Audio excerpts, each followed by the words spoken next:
Hello everyone, welcome back to NEET fighter. NEET fighter में आपका स्वागत है। आज हम देखने वाले हैं साइटोप्लाज्मिक इनहेरिटेंस क्या होता है। साइटोप्लाज्मिक इनहेरिटेंस के बारे में हम इंफॉर्मेशन कलेक्ट करेंगे। तो दोस्तों, आज हम देखेंगे कि कुछ कैरेक्टर जो है वो डीएनए से ना आते हुए जीन्स, जो साइटोप्लाज्मिक जीन्स है, साइटोप्लाज्मिक जीन्स के कारण एक पीढ़ी से दूसरी पीढ़ी में या one generation to another generation में कुछ कैरेक्टर ट्रांसफर हो जाते हैं। उसके बारे में हम आज डिस्कवर कर देखने वाले हैं, समझने वाले हैं कि साइटोप्लाज्मिक इनहेरिटेंस क्या होता है। एक्चुअली में हम सब ने भी ये सब चीजों को एक्सपीरियंस किया होगा कि हम लोग अपने जो हमारा ज्यादातर लगाव होता है अपनी मम्मी से होता है। तो हम इस इफेक्ट को, साइटोप्लाज्मिक इनहेरिटेंस को भी मैटरनल इफेक्ट भी कहते हैं, क्योंकि मदर के साइड से भी हमारे को जो कैरेक्टर देखने को मिलते हैं साइटोप्लाज्मिक इनहेरिटेंस के कारण ही होता है। तो हम समझेंगे इसमें और इसको आइडेंटिफाई करने की कोशिश करेंगे। तो आज का लेक्चर साइटोप्लाज्मिक इनहेरिटेंस होता क्या है, साइटोप्लाज्मिक इनहेरिटेंस के कौन से ऐसे कैरेक्टर्स हमको देखने को मिलते हैं और जेनेटिक्स में क्या इंपॉर्टेंट है इसका, तो देखते हैं। एक्चुअली में इसको साइटोप्लाज्मिक इनहेरिटेंस ये एक जनरेशन है और इस जनरेशन से यहाँ पे ट्रांसफर हो रहा है। तो हम देखते हैं कि जनरली हम कैरेक्टर जो ट्रांसफर होते हैं हमारे अंदर वो डीएनए से होते हैं, लेकिन कुछ हमारे अंदर साइटोप्लाज्म के कारण भी हो जाते हैं। ठीक है, या इसको ही हम साइटोजीन्स, साइटो जो जीन्स इसको ट्रांसफर करते हैं, साइटोजीन या साइटोप्लाज्म भी कहते हैं। तो हम देखने वाले हैं कि जो साइटोप्लाज्म इनहेरिटेंस इसको डिस्कवर किया था फॉरेंस, फॉरेंस एक साइंटिस्ट है, उन्होंने क्या किया था, साइटोप्लाज्मिक इनहेरिटेंस को डिस्कवर करने की किया। ठीक है, अब इनहेरिटेंस में होता क्या है कि inheritance of the character which are controlled by the cytogene and cytoplasm, this is called cytoplasmic inheritance. जो साइटोजीन या साइटोप्लाज्म इस कैरेक्टर को कंट्रोल करेगा उसी को क्या बोलेंगे हम, साइटोप्लाज्मिक इनहेरिटेंस कहेंगे। क्या कहेंगे, cytoplasmic inheritance. Genes which are the present of cytoplasm, कहां पाया जाता है ये जीन्स, तो साइटोप्लाज्म में पाया जाएगा, इसी को क्या बोलेंगे हम, साइटोजीन या प्लाज्मोजीन। क्या बोलेंगे, साइटोजीन या प्लाज्मोजीन। ठीक है, और इसी को एक और नाम दिया जाता है जिसको कहा जाता है एक्स्ट्रा न्यूक्लियर जीन्स। काफी इंपॉर्टेंट इंफॉर्मेशन है, इसी को क्या कहा जाएगा, extra nuclear genes. Total cytogene present in cytoplasm is called plasmon. अगर क्या बोल रहे हैं हम, total cytogenes present in cytoplasm, total cytogenes जो है साइटोप्लाज्म में अगर प्रेजेंट हो गया उसको हम क्या बोलेंगे, प्लाज्मोम। और इसका केस देखेंगे मिरर ब्लास्टर जला था, एक प्लांट इसमें देखने का मिलता है उसका। ठीक है, तो दोस्तों क्या होता है एक्चुअली में कि हम मदर के साइड से माइटोकॉन्ड्रिया जो है वो आता है, माइटोकॉन्ड्रिया आता है, और माइटोकॉन्ड्रिया से ही हम क्या करते हैं, ऑस्प्रिंग मिलता है,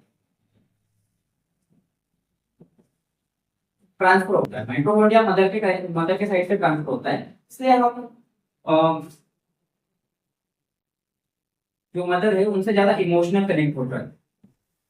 ठीक है, ऑस्प्रिंग में क्या है, माइटोकॉन्ड्रिया कहां से ट्रांसफर होगा, तो मदर के साइड से होता है। इसी इफेक्ट को हम क्या बोलते हैं, मैटरनल इफेक्ट। इसी इफेक्ट को डायरेक्ट क्वेश्चन आता है कि मैटरनल इफेक्ट किसको बोलेंगे, तो ये साइटोप्लाज्मिक इनहेरिटेंस या इसी के टाइप्स को हम क्या बोलेंगे, मैटरनल इफेक्ट, क्योंकि मदर के साइड से क्या आ रहा होता है, माइटोकॉन्ड्रिया। अब केस देखते हैं।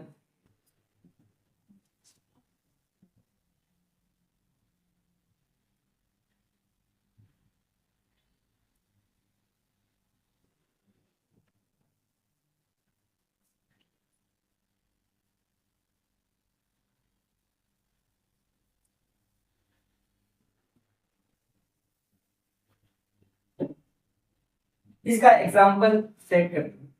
एग्जांपल मेरा क्लास चलो।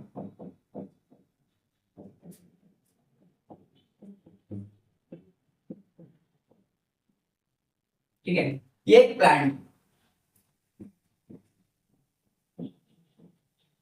ठीक है। अब दोस्तों ये मेरा क्लास जलापा एक प्लांट है, इसमें एक कैरेक्टर हमारे पास मेल का है, इसका एक कलर ये है और एक फीमेल है। ठीक है, इसका ग्रीन कलर है, ग्रीन। अब दोनों के बीच में हमने क्या करा दिया, क्रॉस करा दिया, और क्रॉस कराने के बाद हमारे को एक कैरेक्टर, ये वाला कैरेक्टर, मेल वाला कैरेक्टर क्या हो गया, आ गया सामने आ गया। ठीक है, तो हमने क्या किया, ये जो कैरेक्टर है डोमिनेट कर गया, कौन सा वाला, तो मेल कैरेक्टर, मेल कैरेक्टर क्या हुआ इसमें, डोमिनेट कर। इस केस को अगर मैं रेसिप्रोकल कर दूं या उल्टा कर दूं, इस केस पे क्या कर दूं, तो ग्रीन वाला जो है, यही केस है, इसको मैंने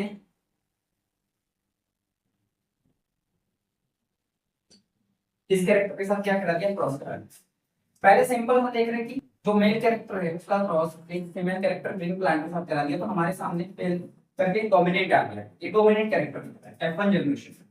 F1 जनरेशन में जो कलर होगा वो ये डोमिनेट, ठीक है। अब यहाँ पे देखिए, यहाँ पे हमारे सामने अगर हम कलर की बात करें तो इसमें 3 कलर हमारे को देखने को मिलते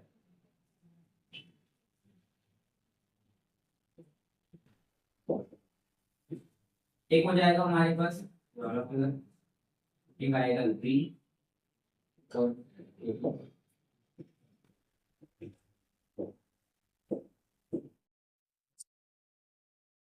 ठीक है। तो ये 3 कलर हमारे को देखने को मिल जाते हैं, मेरा वाला चला पाता है। और एक चीज है कि कौन कौन से ऑर्गन्स होते हैं जो साइटोप्लाज्म की दर्शाते हैं, ऑर्गन्स। तो एक तो है हमारे पास साइटोप्लाज्म,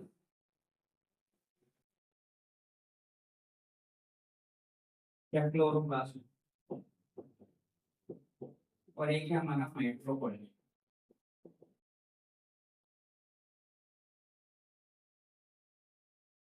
ये दो ऑर्गन्स हैं जो कि साइटोप्लाज्मिक यूनिट्स में इंपॉर्टेंट है, ठीक है। तो ये पूछा जाता है, क्रॉस भी पूछा जाता है। ये अगर मेरा पता चला में एक केस है, हमने दो कलर को आपस में क्रॉस कराया तो हमारे पास जो केस आया, ठीक है, डोमिनेंट कैरेक्टर इसमें ये वाला कलर है।